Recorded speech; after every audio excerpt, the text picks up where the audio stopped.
questions that one would have with respect to recommendations is, one, how do I choose my recommenders? Two, how do I manage what they write about me? And three, how do I ensure that the recommendation goes in on time along with my application process?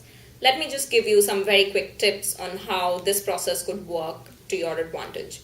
In terms of choosing recommenders, I've often struggled with myself and heard other people ask the question about whether the designation of the person who's writing the recommendation matters.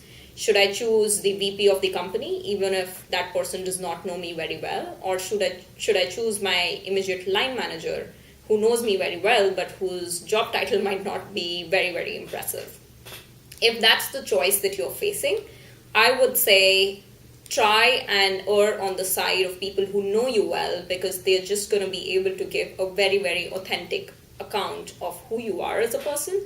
And the purpose of the recommendations, again, is to deliver an assessment of you. And if a VP of the company is not able to deliver an accurate assessment of you, that is not going to be useful for anybody.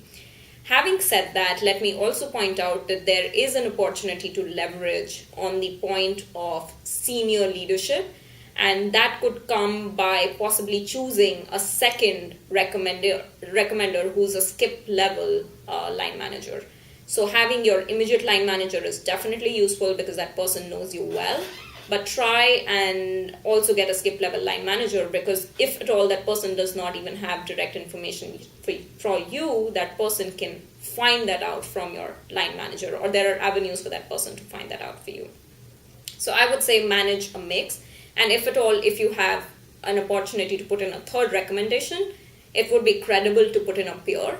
And that's exactly what I did for my 3 HBS recommendations that I had to put in. One of them was my supervisor's, a direct supervisor, one was a skip level supervisor, and one was a peer. So that sort of gave a 360 evaluation of me as a person from the eyes of people who I've worked with.